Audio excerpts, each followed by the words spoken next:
Hola Jesús, bienvenido al podcast de los numeritos y aquí tengo a su majestad de los números. ¿Qué tal estamos, don Jesús? Muy bien, fantástico. Y hoy Muy. vamos a empezar con el número 60, que es el home run que ha dado esta noche Aaron Judge, que está a un home run de batir el récord histórico de la Liga Americana, que tiene a Roger Maris. No vamos a hablar de dopados, no vamos a hablar de Babe Ruth y de un béisbol que era muy diferente al que se juega en la actualidad. No vamos a hacer de menos el increíble talento de Shohei Ohtani, que está jugando a un nivel increíble mientras lanza y batea. Pero bueno, es especial de temporada de Jazz y yo la estoy disfrutando mucho como fan de los Yankees, como tú estarás disfrutando, que los Mets van a ir a playoffs. Sí, lo de Yache es una pasada, es decir, no sé, el WAR creo que lo debe tener ya por 9 o 9 y pico. O sea, No, está en en 10 10,6. ya. Hostia, es que pues lo vi claro, es que lo vi hace 3 semanas y estaba en 8,9 o 9. O sea, es un WAR espectacular lo que ha aportado Aaron Judge.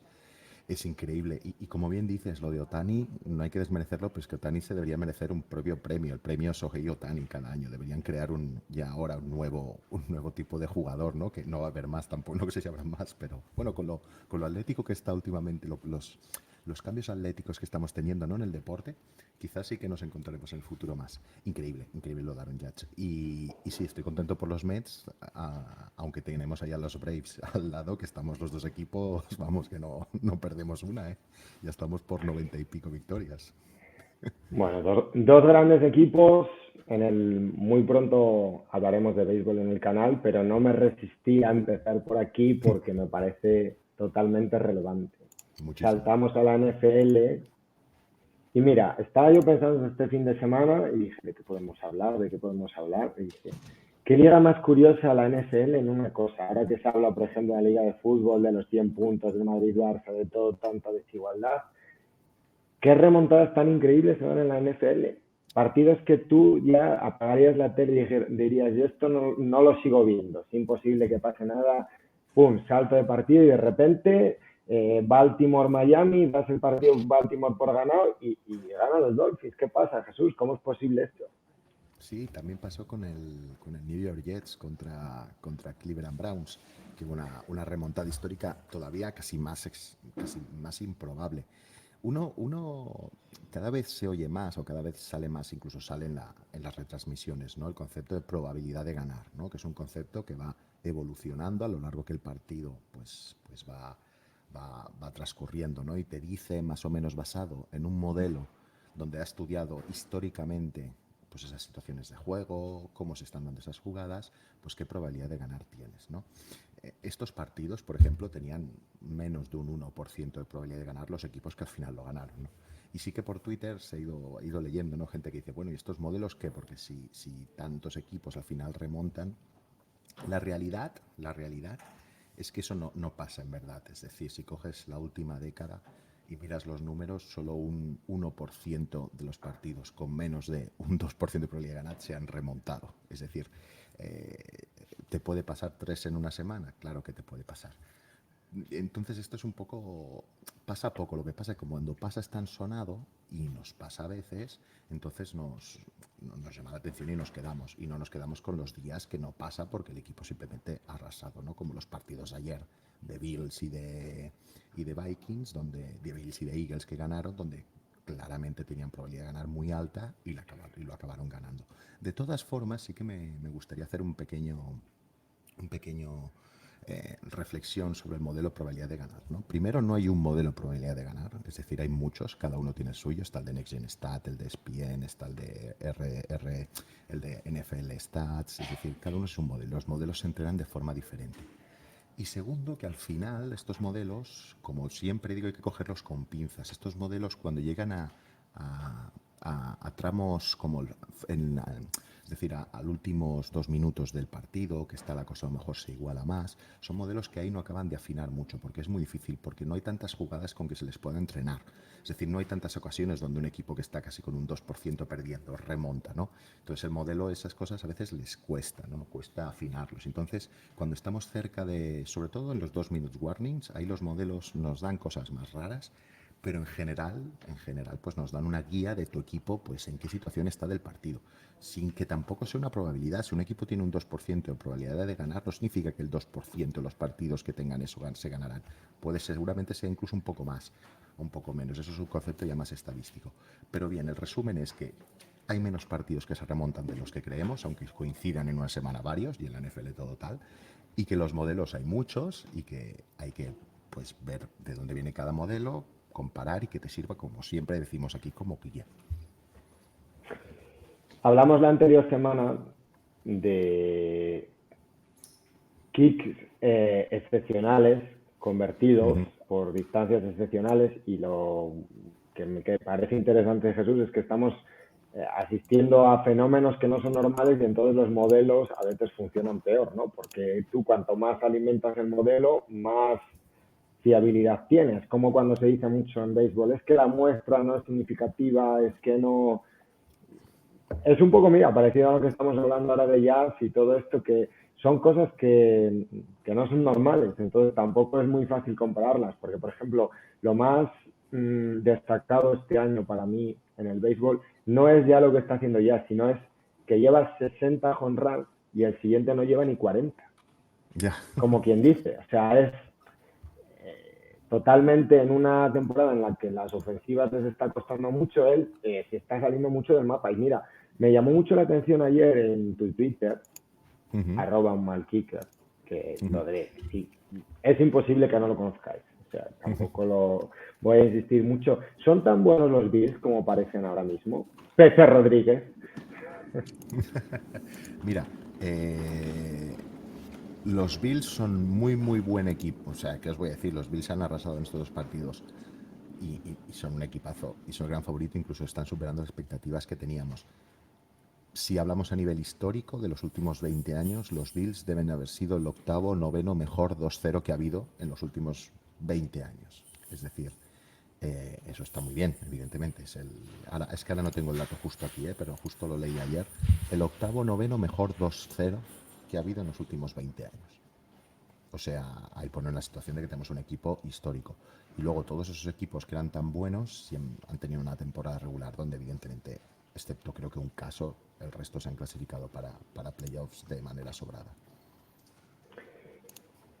Segundo, esto ya tendría que ser una decisión, una excepción habitual. Vamos a hablar de toma de decisiones.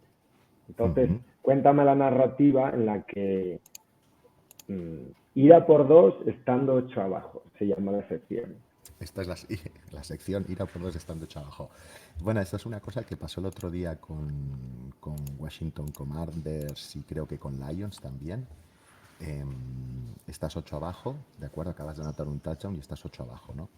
Y entonces tienes una opción, ir a por el field goal, ir a por el extra point o jugártela en una 2-point conversion. Estos equipos se jugaron una 2-point conversion y hay varios aficionados que esto no lo acabaron de entender. ¿Por qué no te juegas esto? Estás a 7 y luego metes otro touchdown y empatan el partido. Y esto, alguna vez creo que lo hemos hablado, pero es probabilidad básica. Es decir, y cada vez los equipos se están dando cuenta. Voy a poner una gráfica, quien lo escucha en podcast no la podrá ver, pero voy a intentar explicarlo más o menos bien, ¿vale? Uy, qué fea ha quedado. A ver. Nos ha quedado ahí en medio, ¿eh? Nos ha tapado totalmente. Vamos. Hace bien, porque no es que seamos precisamente guapos, entonces no, estoy intentando ahí como has hecho lo adecuado. La tía no quieres. Bueno, da igual, lo dejamos así que lo vean. Si tú vas a por 2, vamos a suponer, bueno, la quito un momento y luego la voy a explicar. Vamos a suponer que si tú vas a por 2 tienes un 50% de posibilidades de anotar. Suele ser más, suele ser un 60, 60 y pico, pero pongamos que es un 50%. Vale. Si tú anotas a 2, te quedas a 6. Y por lo tanto, si en la siguiente jugada haces un touchdown y un extra point, te llevas el partido. ¿vale? ¿Qué pasa si lo fallas? Que si lo fallas estás a 8, pero aún en la siguiente jugada, si haces un touchdown, estás a tiempo de hacer otro conversión de 2. Es decir, para empatar el partido tienes que meter una de 2 conversiones de 2. Siendo un 50% de probabilidades de hacer una conversión, se te queda de una forma, es decir, es relativamente fácil. Es decir, si tú te jugaras el extra point y luego hicieras otro touchdown y extra point, lo único que aspiras es a empatar el partido y por tanto a ir a overtime. En el tiempo extra prácticamente es una moneda al aire, un 50% de probabilidades. Es decir, tú estás jugando para tener un 50% de probabilidades de ganar. En cambio, si tú conviertes el two point, si tú vas a por el two point, si tú intentas convertirlo, lo que estás haciendo es aumentar tus probabilidades de ganar en el partido sin llegar a overtime.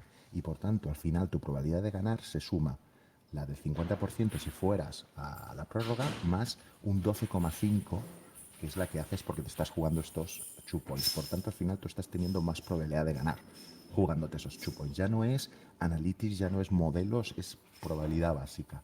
Y lo estamos viendo los equipos y cada vez lo vamos a ver más, porque es que es tal cual. Es decir, hay más probabilidades de ganar jugándote los 2 points si estás 8 abajo. Si hay otros casos, ya es otra cosa. Pero si estás 8 abajo, júgate el 2 point. No sé si se ha quedado claro, ¿eh? Aquí en esta gráfica se ve un poquito el árbol de decisiones, esto lo colgaré en Twitter también, se ve el árbol de decisiones de todo lo que lleva a las probabilidades estas de ganar. Sí, a ver, es probabilidad compuesta, ¿no? O sea, me Sí, refiero, sí, sí. es toma de decisiones, probabilidad compuesta. Entiendo que en la NFL, con toda la información que hay y todo lo preparado que están los staff, esto realmente se toman muchas las decisiones así, pero bueno, hay una serie de sesgos que condicionan las decisiones, que también hemos hablado muchas veces y que normalmente no llevan a veces a una toma tan racional, pero bueno, hay que tenerlo en cuenta porque somos personas las que estamos jugando a esto. Yo siempre me gusta ir hablando con Jesús según voy viendo la jornada de NFL y es verdad que con el asesinato al que ha sido sometido Joe Barrow Jo. por, por parte de su línea ofensiva, me hizo una pregunta que es un poco compleja, que es que si había una forma de relacionar la EPA con el rendimiento de la línea ofensiva. Él me dijo que era complejo todo este tema, pero al final hemos decidido tirar para adelante porque muchas veces se valora el rendimiento de los quarterbacks sin poner en contexto la situación en la que ellos están jugando. Entonces, sí que me gustaría desarrollar un poco este tema porque al final los gorditos tienen mucho que ver en Son el básicos. rendimiento de un juego muy en equipo. Son básicos, es más, incluso el tipo de juego de un quarterback condiciona la propia línea y sus estadísticas. Es decir, es complejo. Primero, para aclarar una cosa que es importante, en el juego de carrera sí que es bastante fácil relacionar el EPA con con la calidad de esa línea y de los jugadores que bloquean, pero sobre todo de la línea. Casi un 80-90% del EPA de carrera de un equipo es gracias a la línea ofensiva. El otro 10-20 lo pone en el corredor en función de lo bueno o peor que haga, ¿no? Pero casi una gran parte del juego de carrera en la EPA, que seas de carrera, es mérito de la línea. Luego en el pase es difícil de medir. Es difícil de medir porque normalmente asociamos los sacks, por ejemplo, a la línea, cuando los sacks es una estadística que casi es prácticamente de quarterback. Vemos quarterbacks que les van cambiando las líneas, cambian de equipo y siguen teniendo un sack ratio más o menos similar. Evidentemente tú has de proteger al quarterback y no es así, pero el modo en el que juegan, el modo en el que aguantan el balón, el modo en el que Russell Wilson, por ejemplo, tiene muchos sacks porque aguanta mucho el balón y empieza a hacer scrambles y demás. La línea es difícil de medir a nivel analytics, a nivel de ITS se puede ver y demás, pero hay cositas que nos pueden ayudar y orientar, es decir, no tanto con el EPA directo, aunque sí que podemos trasladar que es un quarterback. Si un quarterback, por ejemplo, ha tenido un buen EPA y un CPOE bajo, es decir, significa que tanto sus receptores estaban bastante abiertos como su línea ha hecho que no haya casi ningún jugador cerca del quarterback. Si tiene un CPO bastante bajo es que ha hecho un buen trabajo. Pero eso también puede engañar porque puede ser que hayan hecho un buen trabajo, pero el receptor no estuviera cerca y fuera muy preciso el quarterback. Y el CPOE, que son los completos por encima de lo esperado, basado en el histórico de la liga, pues cuánto has completado de más de lo que sería la media de un jugador normal, bueno, ahí podemos verlo también. Luego hay algunas herramientas. SPN tiene unas cosas, unos nombres difíciles de compilar que se llaman Pass Block Win Rate, Pass Rush Win Rate, que son miden durante 2,5 segundos como cada jugador de la línea vence o no a quien le toca bloquear. Esta estadística está bien, miras la genérica de los equipos, porque van sumando la de todos los jugadores, y más o menos cuadra con el ATS, con lo que vemos. Vemos que Cincinnati está súper abajo, vemos que Cowboys también está por abajo. Esta está bien, está muy bien. Luego también tenemos por ahí los propios grades de Pro Football Focus, que ya sabemos todos los peros de Pro Football Focus, pero también tiene cosas positivas para tú poder orientarte. Y por último, hay algunas cosas que no se publica, que tienen Pro Football Focus y que van publicando a veces a cuentagotas, que se llaman unas curvas, que se llaman survival rates, ¿no? Y básicamente de una línea te dice, en función del tiempo que pasa, ¿vale? En función del tiempo que va pasando, cuánto menos probabilidad tienen de tener éxito la línea y de aguantar, ¿no? Evidentemente, si el tiempo es súper largo, pues allá no aguantan nada. Cuanto mejor o peor sea esta curva, más arriba o más abajo esté, pues eres mejor o peor línea. Estos son 3 o 4 formas de cuantificar el valor de la línea ofensiva, ¿no? No son, casi siempre digo esto, pero no son dogma, no son palabras, sino son ayudas. Si miramos todo esto y juntamos con lo que vemos, vamos a sacar conclusiones de cuánto valora. Pero sí, para trabajar la línea a nivel cuantificar la línea, sobre todo en el tema del pase, es difícil. Hemos de usar muchas herramientas y hemos de ver, pues, necesitamos muchísimo contexto. Pues lo vamos a dejar aquí, Jesús, porque lo bueno, si es breve, 2 veces bueno. Agradecer a la gente el apoyo, que la verdad estamos muy contentos por lo que se ha visto el primer episodio de nuestra vuelta a la calma. Suscribiros al canal, darle un poco de bolilla a la gente que crees que esto le puede gustar, porque lo hacemos con la mayor ilusión y porque lo pasamos muy bien haciendo, lo que es lo importante. Y tanto. Muchísimas gracias, Alex, y nos vemos la semana que viene. Hasta la semana que viene. Adiós.